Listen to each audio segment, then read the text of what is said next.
everyone. Thanks for joining our webinar today. This is Jill Hurston with Excellarate. Today we have when one size doesn't fit all is our webinar today, and our moderator is Rohit Sinha with Excellarate. And I'm going to just turn it over to him for introductions. Rohit, over to you. Thanks, Jill. Good afternoon, everyone. Welcome to this webinar. So I encourage you all to ask questions via question box, and I'll try to get all of them when you ask question or towards the end of the session. With that covered, let me introduce you to our speaker for today, David Wallace. David is a principal agile coach at Xero, a New Zealand-based cloud accounting company. He is a 25+ years veteran of the IT industry with a degree of psychology and a passion for helping organizations, teams, and individuals have a more agile mindset. And I also like to mention that I attended the same session this year by David in Agile 2022 at Nashville. I really enjoyed it. With that, over to you, David. All right, thank you very much. All right, so today we are here to explore the topic of when one size doesn't fit all, which means why some agile approaches, or really any agile approach, needs to be customized, whether it's a tool or framework or whatever it is, to help your teams increase their agility, and what are the mindsets required in order to be able to do that. I'll share a couple of examples of how we have done that at Xero as well.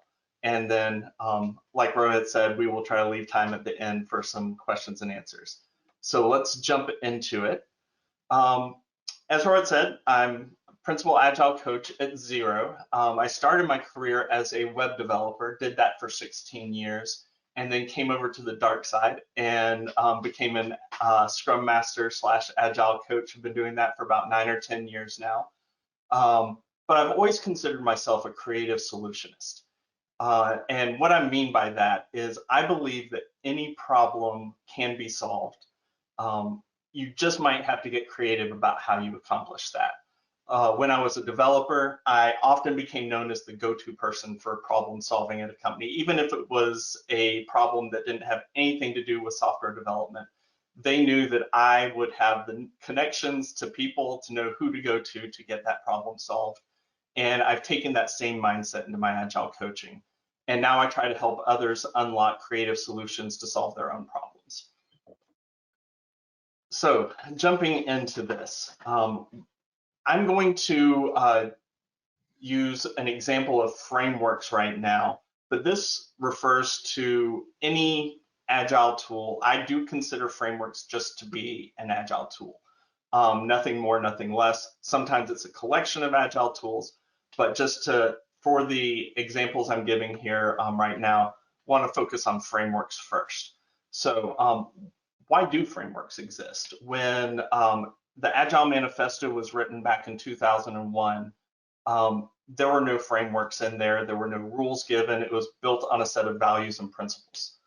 But over the years, these frameworks have come out and been marketed and have grown in popularity, and there's a reason for that. Each of these frameworks were created to solve a set of problems at a specific company. And some of those problems are common across all organizations, and some of them are unique. So because of the nature of these problems and the commonalities between most of them, people saw these frameworks and are like, oh, that could help my organization become more agile as well. So they started adopting them. And as humans, we like rules. We like to know what's going to help us succeed. And we like to use that so that we can say, okay, if I check these 3 boxes or these 12 boxes, I'm going to be able to succeed and know that I'm going to be able to show that I know what I'm doing. But there's an issue with that. Normally here in this talk, I'll break out and do a game, but because of the format of this one, I'm going to just kind of talk you through this. So think about when you are getting ready for bed in the evening. All of us have a bedtime routine that we go through to one level or another. So your bedtime routine might look something like this. You go into the bathroom, you floss your teeth, use some mouthwash, brush your teeth, maybe you take a shower, or maybe you're someone who prefers to take a shower in the morning, so you don't take a shower at night. Maybe you have to do something with your hair, or if you have a beard, you trim your beard or something like that. Maybe you after you do that, you're going to use the bathroom, go get in bed, read a book for a little while, and then eventually you turn on a sound machine, go to sleep. That might be your routine, but it also might not be. You might have other things that you need to do for your specific routine that weren't included in that. The one I just described to you is pretty close to what my bedtime routine is, but I would not expect that to work for everyone because one, I don't have to do anything with my hair, obviously. There are other people who do have hair, need to do something with that. I have a beard, sometimes I'll trim it. Other people don't have beards, they don't have to do that. So there are things that are common across all of our bedtime routines, and then there are things that are unique. So it's very similar in that way with this, that and bedtime routines are a very simple routine. So if we can't all align on a simple routine, we're probably not going to be able to align on something as complex as building software. So think about that in terms of the uniqueness of processes and for each of us as people. As coaches, agile coaches, we value diversity. We talk about valuing diversity and having diverse mindsets. But humans are all very different, and I love the diversity that different people, different backgrounds, different genders, different life experiences bring into software development teams. But often we give advice in life and in Agile based on averages. So if you think about this, one piece of advice that you'll hear in life is you need to get 8 hours of sleep. Well, actually, that's an average. So if you think about it, I've got a 2-year-old son. He and other toddlers need way more than 8 hours of sleep. He gets about 11 hours of sleep at night plus another 2-hour nap during the day. So he needs way more than just 8 hours of sleep. As you get older, you tend to need less sleep than when you're in your growing stages. And also, just even as adults, some people do really well on 6 hours of sleep. Other people find that they need 9 or 10 hours of sleep in order to feel their best. So it all is going to vary by individual. But on average, you need about 8 hours of sleep. And it's good advice. Aim for that, figure out what your number is, and then sleep that much. But that also applies to other things. So if we think about rules that we put in our Agile organizations, have any of you ever worked for an organization where they said, okay, we want all of our teams to normalize their story points on their stories? So say you're estimating stories and a team calls a story of 5. They want every team in that organization to have the same definition of what a size 5 story is. And then they want to compare those teams and how they're delivering on those stories. And that doesn't make sense because one, it's a totally different group of people. What's a 5 to one of them might not be a 5 for the other one. And because they're different people, if you have them working the exact same system, that system may be set up really well for the way one of those teams works, but it might not work as well for the other team because it's another unique group of people. And so a lot of times organizations will try to make people work all in the same way and then measure them against each other and expect them to all work at the same level and have the same metrics. I did work at one organization where the leader just didn't like Kanban. And he said, okay, every team has to work in Scrum. but there were teams that would really benefit from working in Kanban. When I worked for that organization, I tend to be a rule breaker. And so I was working with one of the teams that I knew needed to be working in Kanban. And so we just did it. We just didn't call it Kanban. And I set them up, had this team working in Kanban, and didn't tell anyone, didn't tell the leaders, just told the group, let's just keep this on the down low. Let's just do it, see how it goes. And after we'd been doing it for a couple of months, the VP that had said no Kanban found out. And actually, he found out that this team was doing really well. And so he started asking questions, asking what they were doing different. And finally, it came out. One of them was like, yeah, well, we've been doing Kanban for the last couple of months. And he comes to me, he's like, why do you have this team doing Kanban? They're not supposed to be doing Kanban.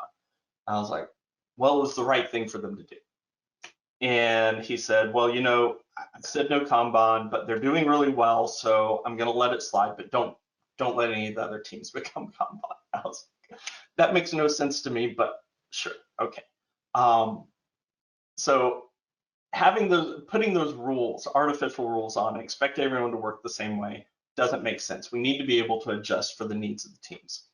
And it may be because of the work that they're doing, not just the makeup of the team, as was the case for this team that needed to be in Kanban.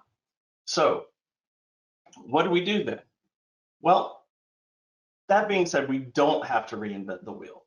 There are a lot of solutions out there. There's a lot of different frameworks out there. There's Scrum and Kanban. Those are the two most well known. There's ShapeUp.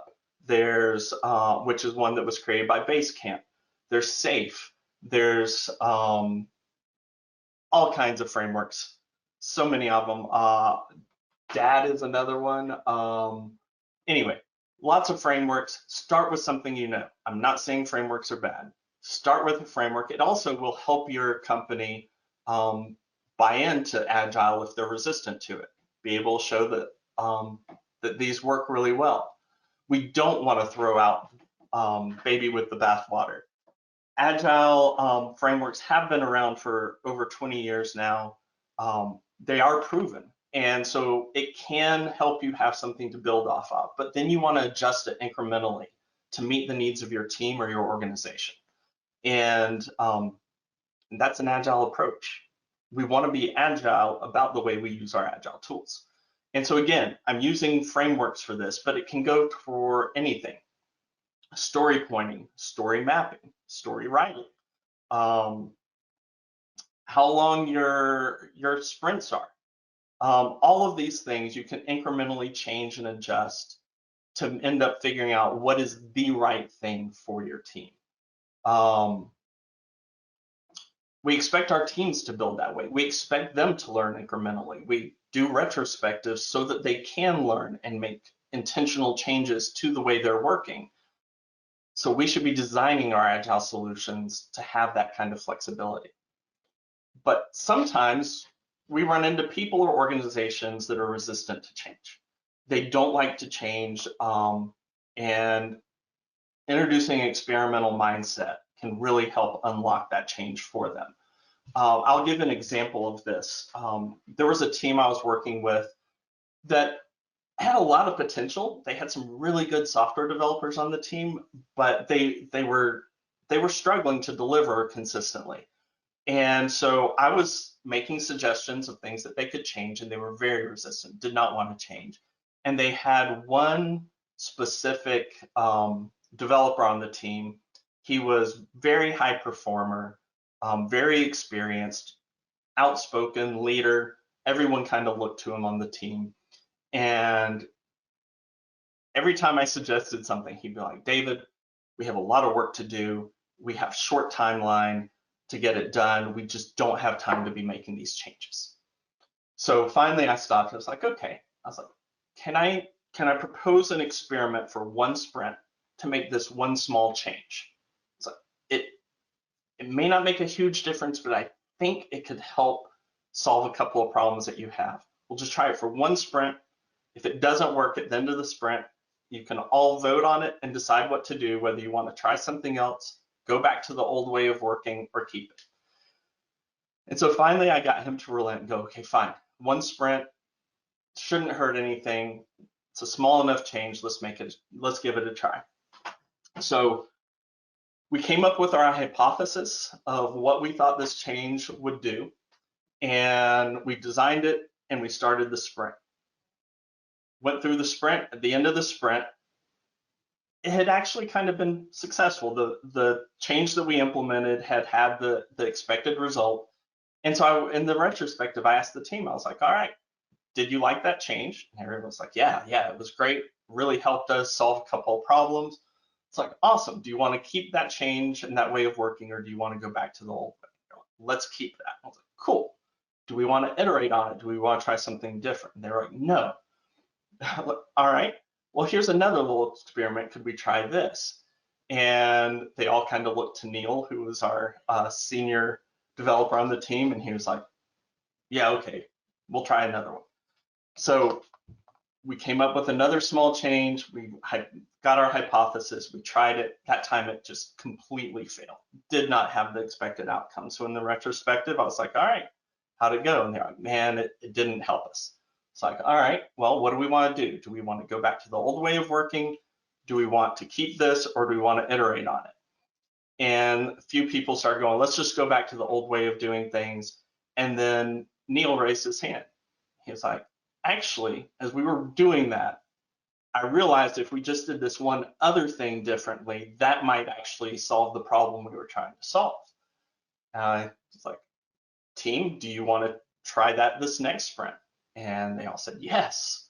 So we set up our experiment again, ran it, and it worked. Neil had a very good idea. He had seen the problem and he bought into it. And so when it worked, at the end of that sprint, we did the retrospective. They decided to keep that. And then I was like, all right. And before I could even ask the question, Neil was like, all right, what are we going to try next sprint? I was like, all right, I just got an ally. And from then on, every sprint, Neil was trying to get us to try something new. And he went from being the most resistant to change to being our biggest advocate for change, just from having that experiment mindset and knowing that if it failed, it wasn't going to be something they were stuck with forever. If it wasn't a good solution, they could always go back to the other way of doing it. Or I think the thing that really got him was the fact that trying something new unlocked a solution for him. So the one that failed, the experiment that failed, was actually the most important one, because in that I didn't try to make them keep the change, and he figured out what the right solution was from trying something else. So that's the experimental mindset and why it can always help with this. But this can, as Agile coaches, this can be very overwhelming, trying to figure out how do we create these changes for our team? How do we know what needs to change? And how to design a system to help a team? And it's not up to you to do alone. We don't expect our teams to work in silos, and we shouldn't either. We should be looking to the people around us. It's always best if you can actually draw the answers from your team. If we can get our teams to come up with their own solutions, we've come a long way, and we're at least halfway to winning, if not 3/4 of the way towards winning, when our team is solutioning for themselves. But sometimes they get stuck. Sometimes they may not have experience in the particular area where they're struggling, and they look to you as their coach to say, all right, how do we make this change? And if you're not a coach, you may be a leader, you may be a team member, but whatever role you have, they may be looking to you, or you may have an opportunity to have a change. But if you feel stuck, how do you address that? Well, if you have other Agile coaches or other Agilists in your organization, talk to them. Ask them, hey, we're having this problem. Have you ever seen this on one of your teams here or somewhere else? How did you resolve that? What did you do? How did you approach it? I've spent a lot of time over years building a really strong network on LinkedIn. I'll throw questions out at LinkedIn or send a message to someone directly that I know that I respect and have had experience with to say, hey, having this issue, how would you address this? What are your thoughts? Twitter has a really strong Agile and product community. I've built a network of people there, and I'm still working to build that network. So have networks of people. Meetup groups are a great place to start building your network. So build a network of people that you can rely on so you don't feel like you're in a vacuum, so you don't work in a silo, and that when your teams get stuck and you need ideas, you have people to go to. All right. So I've got a couple of examples here for the last part of this talk that I want to give an example of how we've done this at Xero. And the first one I'm calling is Choose Your Own Adventure and Agility. So the story here is I had somebody, the way we work at Xero, our coaches, we don't have enough coaches to cover every team in the organization. We work kind of as an internal consultancy. So we'll have different teams of coaches that work in an area, and teams can ask for help, and we can go in and engage with them for a short period of time to help them build up capabilities and then move on to help someone else. But that means that there are always teams that aren't being covered by a coach at a specific time. Had one of those teams where a product owner reached out to me and asked for help. And she was like, my team isn't working in Agile. We really want to, but we don't know where to get started. Can you help us? And so I opened my big mouth and said, yeah, I've got an idea. And we talked through some things, and I said, let's create a game. Like maybe we can make it fun and like create a choose your own adventure game so that they can figure out like, should they start with Scrum or should they start with Kanban and then adjust from there? She was like, that's great. They're going to love this. A game sounds like a great way to go. I was like, perfect. We get off the call and I'm like, what did I just do? I've never built a choose your own adventure game before. I don't know even where to start with that. So I ended up sitting down and wasting a lot of time. I was using Miro, so thankfully I didn't kill a bunch of trees and have a lot of paper to throw away, but I did kill a lot of electrons on the screen. Just designing things, deleting them, nothing would work. I just couldn't figure out how to get this where I wanted it. I came up with some great ideas, got me partway there, and I just couldn't figure out how to close out the game in a way that really got the teams bought into the solution that it was offering. So I took it to my internal Xero coaching team. And I said, I need help. I need to help brainstorm how do we connect this this game for choose your own adventure so that we land on a definite solution for them. And one of the coaches made a comment about a teen magazine that she used to read growing up that had surveys and polls in it that would tell you, like, based on your answers, you should have this type of dog or you should drink this type of latte or whatever it was. And that actually unlocked it for me. That helped me figure it out. And I would have never come up with that idea on my own. And so what I would like to do now is actually walk a volunteer through this game to see if it will work for you, for your team. So if there's somebody in the audience that has a game that they, or a team that they're working with and wants to volunteer to answer the questions that I'm going to ask based on how that team works, if you could raise your hand on the webinar, we will unmute you and I will take you through the game. So as David just requested, if anybody has a project, they want to be a volunteer, please raise your hand or write in your chat box that you want to be the volunteer and I'll unmute you. And one question here, David, by the time we get the volunteer, is the experiment mindset. So the people are seeing challenges, or the teams are seeing challenges in estimating the work. So do you think the experiment mindset can also work there, and then they can do some kind of experiments that can help them? Yeah, there are games and tools that I've used for helping with that before. Thinking about the experiment mindset with that, you could probably come up with a game or something to help them be able to sort stories based on size. Just throwing this out off the top of my head, like maybe pull out a sample of stories they've worked that they've already worked so that they know basically how big they were, they know what was taken, and have each person on the team like take those and sort them into size like 1, 2, 3, 5, 8, however they would sort it, and then do some comparisons and then talk about that and see if the team can come up with an idea from that of how to normalize their points or get their points to where they're all thinking on that team of those points in that same size. So I always try to gamify things. It just seems to make it more fun. So trying to come up with a little game like that might give them an idea of how to experiment with it and make that change. Right. Yeah, that's helpful. Thanks, David. David, we have a very shy audience today. So Rohit, why don't you play along? Yeah, I can do that. Yeah, definitely. All right, sounds good. All right, I've got the board up here. Hopefully everyone can see this on their screen. I'm going to zoom in very first question. And so what we'll do, Rohit, as we go through this, I'll kind of just read it through, ask the questions, and then based on your answer, I'll uncover the next cloud and ask that question. At the end, let me know if it lands on the solution that you would have recommended for the team that you have in mind. All right? Sure.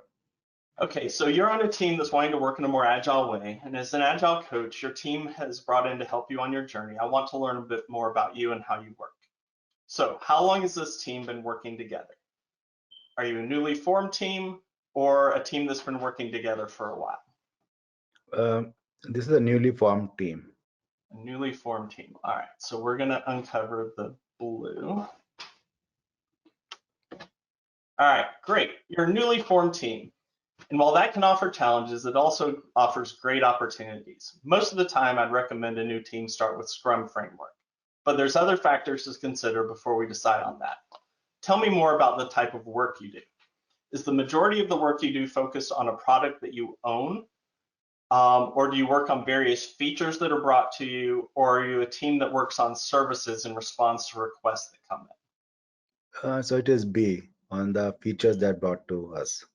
All right, so B. All right, it sounds like you're a feature team. That can limit how much you can apply what you learn to future work, but there's still lots of ways Agile can help you. So tell me, how often do the requirements of what you're working on change? Are the features well defined by the time you receive them, or when you get a feature request, is there a good bit of discovery still needed to determine the requirements? B, discovery is Okay. needed too. Yeah. Still some discovery to do. Great. All right, an emerging product offers some exciting challenges like balancing discovery and delivery work as well as determining the most important things to work on. Do you have a product owner that works with your team to help define and prioritize your work? And so the options are yes, we have a dedicated product owner, we have a product owner that's shared with another team or other teams, or no, we share the responsibility as a team of prioritizing our work. We have a dedicated product owner. Dedicated product owner. All right. So we'll go up here. Great. Having a dedicated product owner gives you a lot of flexibility and makes collaboration much easier. It also allows the product owner to more easily balance discovering opportunities and managing the team's product backlog.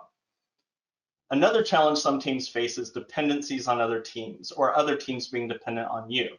Does your team have any known dependencies on other teams? No.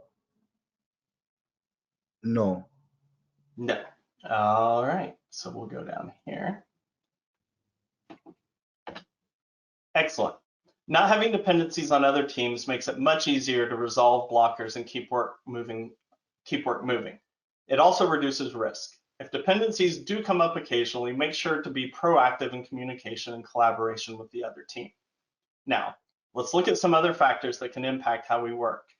Which of the following most closely describe how you deliver your work? It's a fixed schedule. You have a set deadline to get your work completed by. or a fixed scope, you know exactly what you need to deliver regardless of how long it takes. Fixed scope. Fixed scope. All right.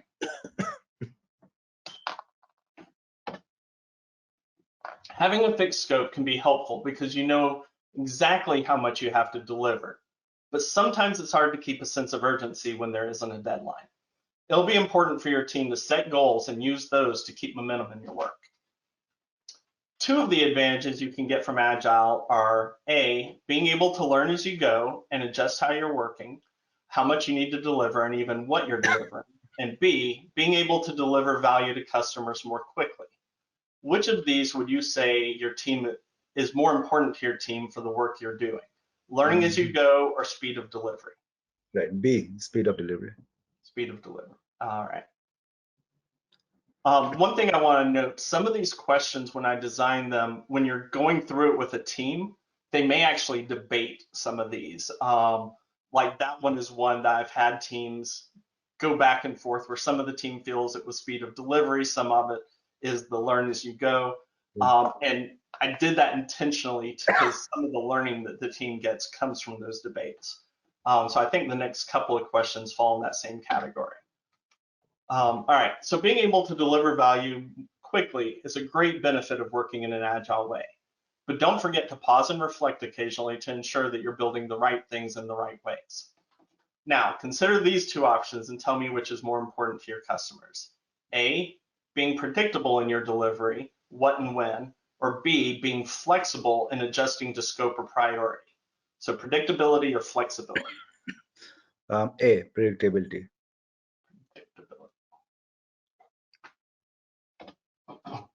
Being predictable and agile takes balance. The further out you're predicting, the less predictable you can be. But there are tools that will help you do so, and an agile coach should be able to help you with this. Now, the way your team is structured can be a determining factor in your agile approach. Which of these best describes the makeup of your team? A cross-functional team of specialists, like an architect, senior engineer, junior engineers, front end, back end, QA designer, all of those are possibilities. Or a team of generalists where most everyone can do a little of everything? A. A, all right. Cross-functional teams can be strong performing teams as you get good diversity of thought and perspectives. However, there can often be a single point of failure if all the team members are specialists. One way to mitigate this risk is to pair and cross-train so that others are familiar with every role. Starting your agile journey can take time, and you will constantly be learning and needing to adjust. Will you have the support of an agile coach? No. No. All right.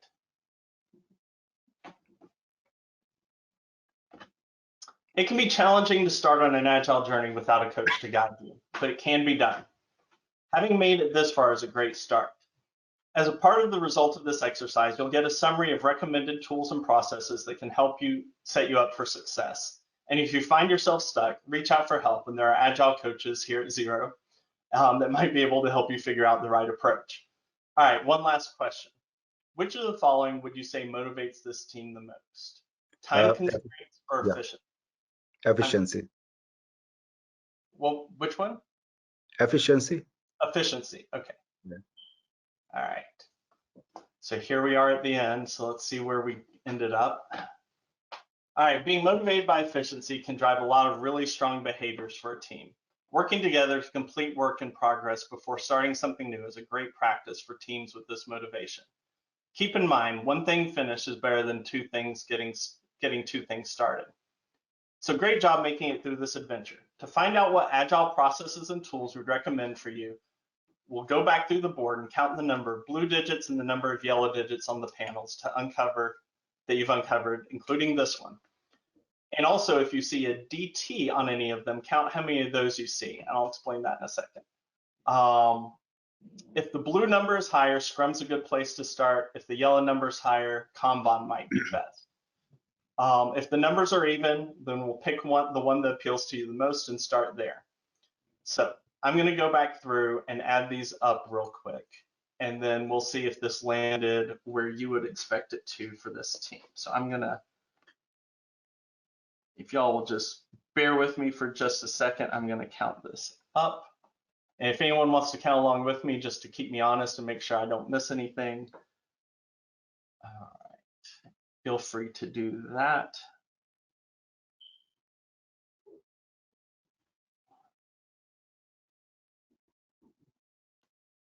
And it's funny, sometimes when we're doing this, I have an idea as we're going through where it's going to land. Sometimes I lose track of it and have no idea, and this is one of those cases. I have not a strong feeling of where this is going.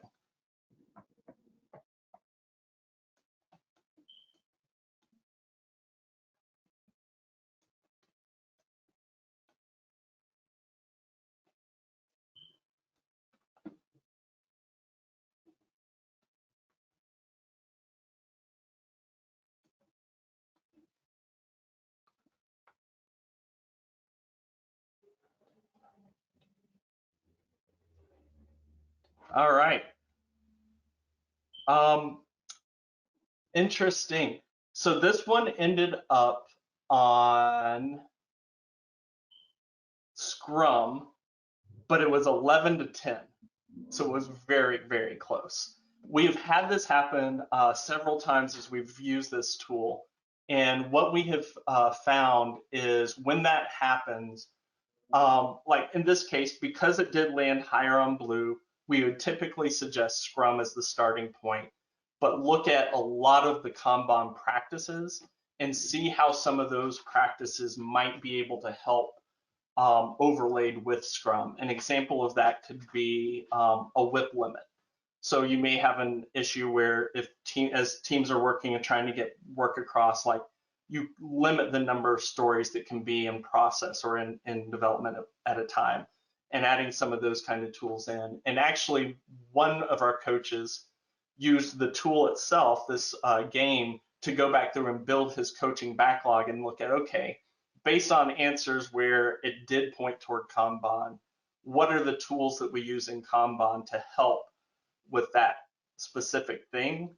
And then he was able to figure out how to apply that to a Scrum process. But how does this land compared to the way the team actually works? So I think that's the way that you just described, David, exactly the way. So it is like Scrum processes with some Kanban approach.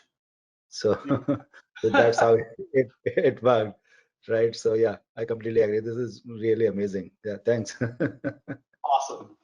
All right, cool. So that's the tool, what we ended up with. Like I said, it's given us some great learnings. It's actually been even more useful than we expected because when we built this, I wasn't thinking about it building coaching backlogs for how to coach your team or anything like that, but our coaches have actually come up with that and added that on top of it, which has been a really, really powerful addition to the way we suggest using the tool.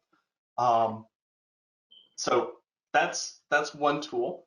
And I did want to point out that even though it points to one or the other, always be looking at your process, always looking to try to improve it or change it in order to fix any problems that you may uncover or discover. Even if it comes out very strongly Scrum or very strongly Kanban, there are usually things that you can learn from another framework to add to the way you work. I don't know that I know any teams at Xero that are doing pure Scrum or pure Kanban. Typically, we end up pulling in some of the practices from the other to help and do some kind of Scrumban type approach. So regardless of where you get pointed to with a tool like this, or whether you just have a coaching conversation or just pick a framework, you should be able to use that as a starting point, but just continue to make adjustments as you go. All right. And So one question, David, yeah. I have here, like, so in your day-to-day product development practice, so do you use this tool? So We have used this tool at Zero a lot. We've actually used it with several teams. We primarily use it when it's a new team that's forming and trying to figure out like how they should start. We have used it a few times with teams that have been together for a while but are just starting to work in an agile way. Maybe they haven't had a coach work with them before. And then we also have had some teams that have been working in agile for a while and are just like stepping back and going, is our process really still serving us the way we thought it would? And maybe we're doing Scrum and maybe we should be doing Kanban. We had one team that was doing Scrum, really wanted to do Kanban. So their coach had them go through this tool. The tool pointed them to Scrum and said, yes, Scrum is the right thing for you. But they really wanted to do Kanban. So the coach said, you know what? We'll do Kanban. And I'll use this tool to create that backlog and figure out how we can try to pull it in. And they tried it for a while. It still didn't work for them, and they ended up going back to Scrum. So it's we've used it in several different scenarios. We have actually found every time it does end up landing where the coach thought it should. But what it has helped us do in most cases, the teams buy into the answer better from a tool telling them to do it rather than us telling them to do it. As you saw throughout the tool, like it's built kind of in the way that I would coach a team through making this decision. And I tried to build some coaching into it as we went. And it's funny that when a team sees the tool and the tool points them to something, there's a lot of times they're like, okay, well, we can't really say that you like guided us to that answer because we answered all the questions ourselves. So they end up being a little bit more bought into the answer that, yeah, that probably is the right tool for us. Okay, thanks. Sure. All right. So that's a great example for when you're starting with a new team or something like that. But like I mentioned, sometimes we end up with teams that have been working together for a while, tried multiple agile approaches, and are still struggling. And that brings us to our second example. I was working with a team, and we just hadn't been able to unlock delivery for them. When their manager first asked me to work with them, the team hadn't delivered to production, I think, in about 6 months, which is a long time, but I've seen that before, and I was like, sure, we can jump into this. So we were trying to make changes and figure out what's going to help this team actually be able to deliver. So we tried Scrum. When I joined them, they were doing 1-week sprints, which I wasn't a huge fan of. I just don't feel like you can deliver enough in a week to actually learn. It ends up, if you're trying to do retrospective at the end of every sprint and everything, it can end up being a little bit meeting heavy. So I convinced them to try 2-week sprints just to give a little bit more space. That didn't really go over well. And then they wanted to try something that they called the never ending sprint. I had never heard of that before. It didn't go well. It was basically trying to combine, it was a Scrum-bonish approach. It was like Scrum with some Kanban, and I can't even really explain it, but it was bad. It did not work. But because they liked that type of open-endedness, I thought, well, maybe Kanban will work for them. So let's try that. We actually even threw in some dual track, and I forgot to mention, back on the other tool, the green.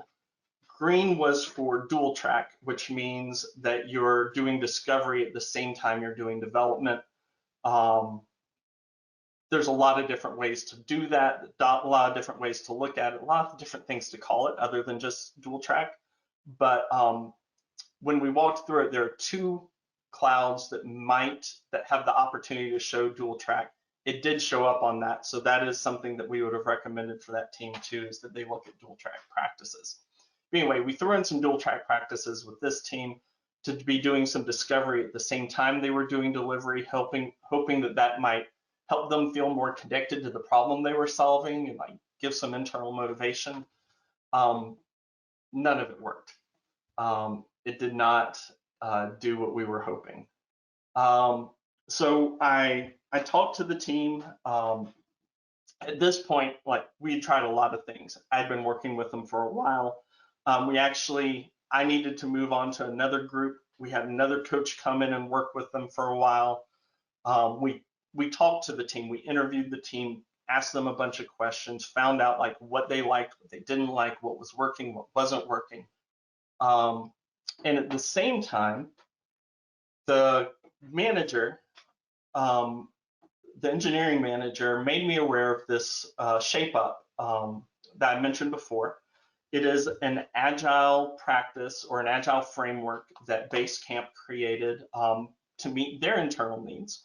Like I said at the beginning, frameworks are created to meet a specific set of challenges that sometimes are common, sometimes are unique. And we had some common problems with problems that they had. And we thought, you know, Shape Up might have some solutions in there that could work for us. And we really liked some of the things there, but we also liked some of the aspects of Scrum and Kanban. So we came up with, the other coach and I came up with what we like to call Scrum Bun Up.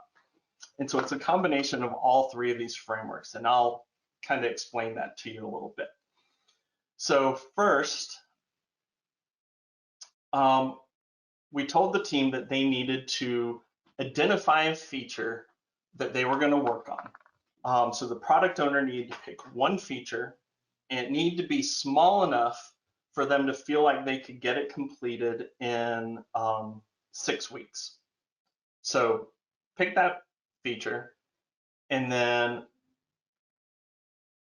that feature needs to be small enough to be completed in 6 weeks. Actually, we told them 4 weeks because we wanted it done in 6 weeks. So we said, all right, if you can finish it in 2 to 4 weeks, we feel pretty confident you'll be done in 6. So keep it that small. So they had to limit that scope and continue refining it. Excuse me. We did not size the stories. We told them the stories could be any size they wanted to be. There could be one story that they all worked on, or they could break it down into a bunch of small stories, whatever made sense to them, so that the engineers and the product owner understood what they were building, what the expected outcome was. We didn't point, we just said make them small enough for you to understand them and deliver on them.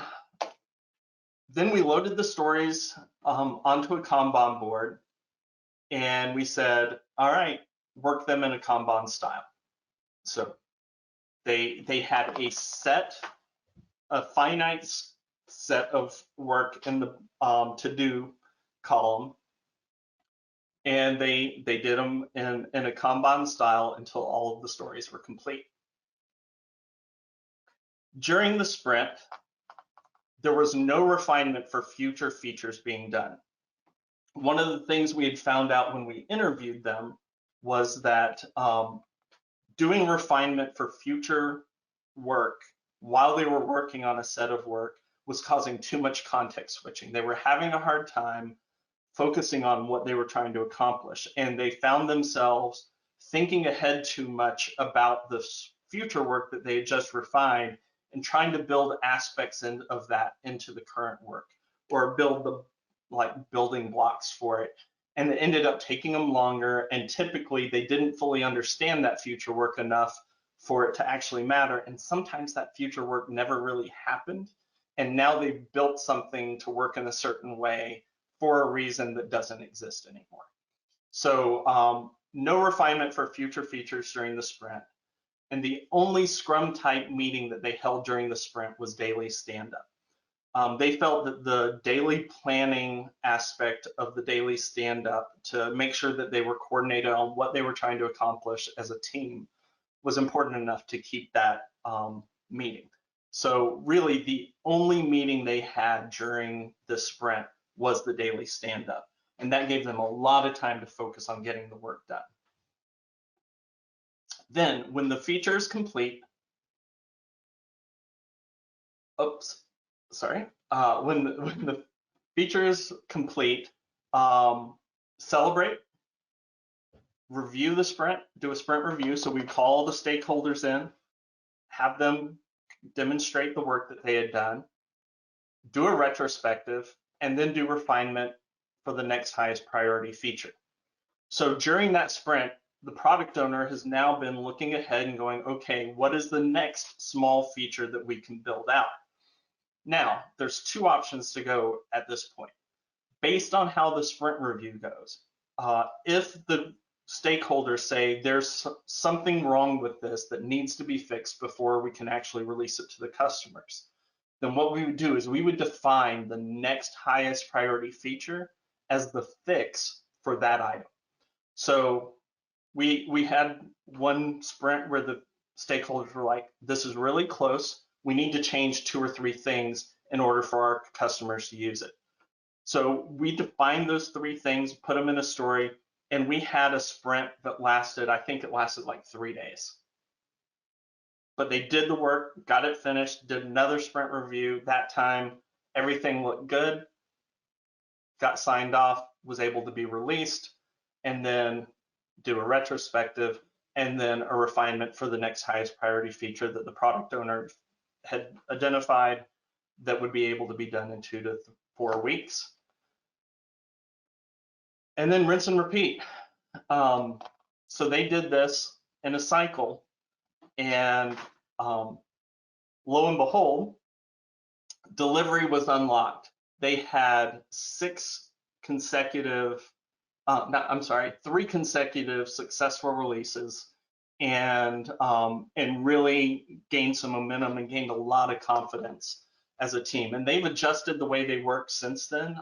They're no longer using this specific framework, but it really worked for them well. And it's something I will definitely consider using in the future for another team if they run into similar challenges.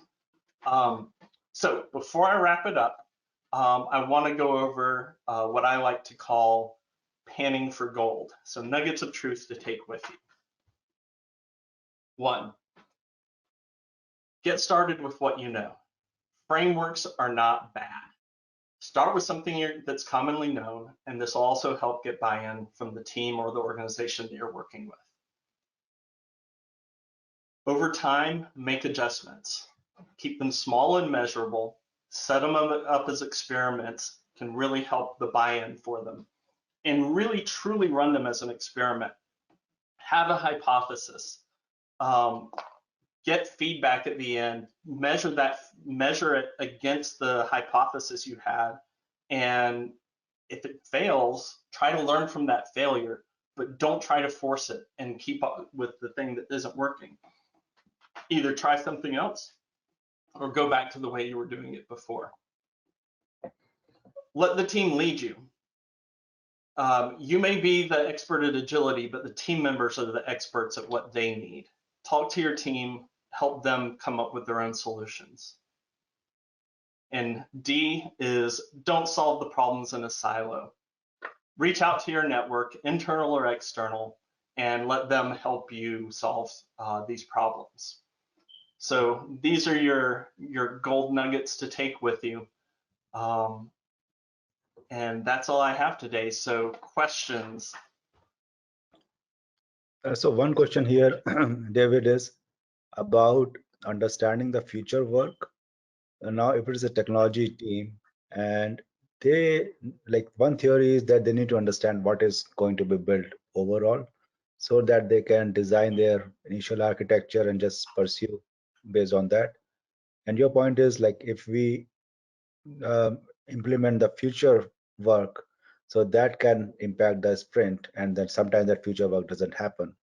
So what is your thought on this?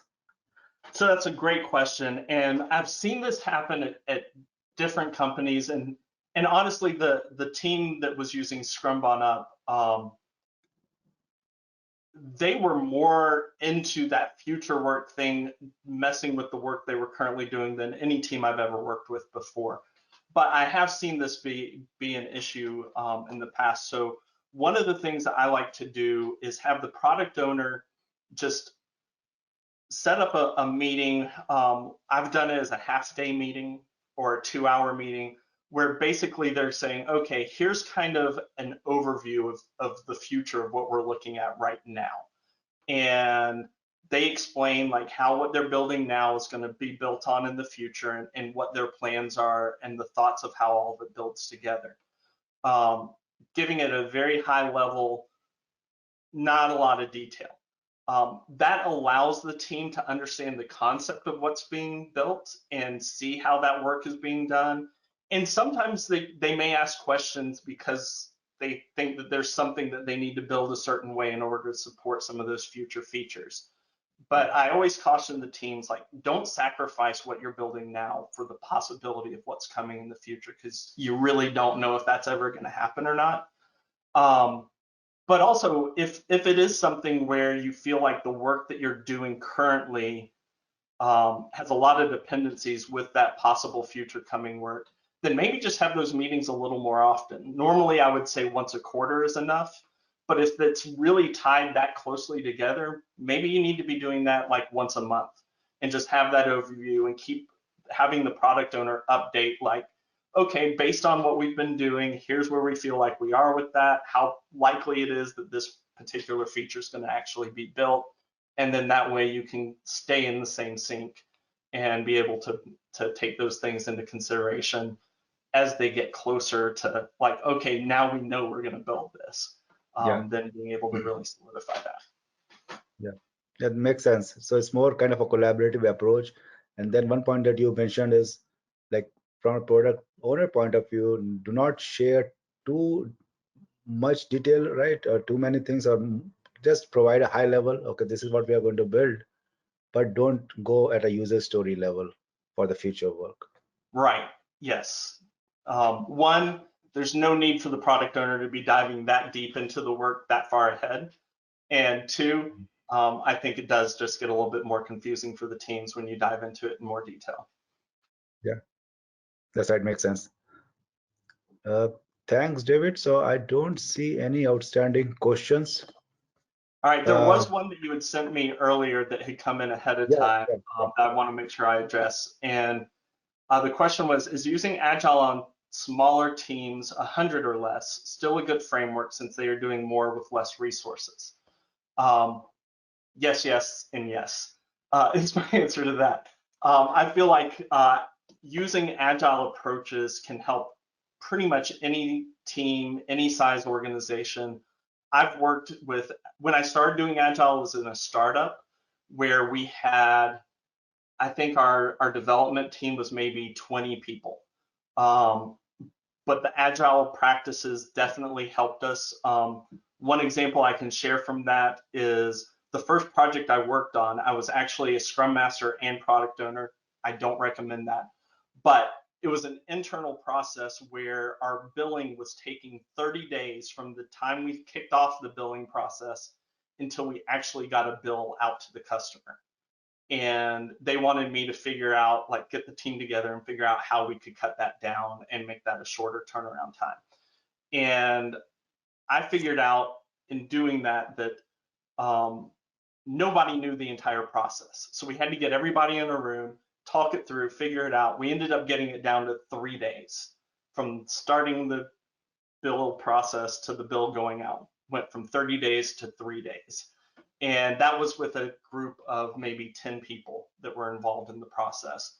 So yeah, you don't have to have a huge organization for Agile to be effective, but putting Agile thought into the work you're doing can make any group, any organization more effective.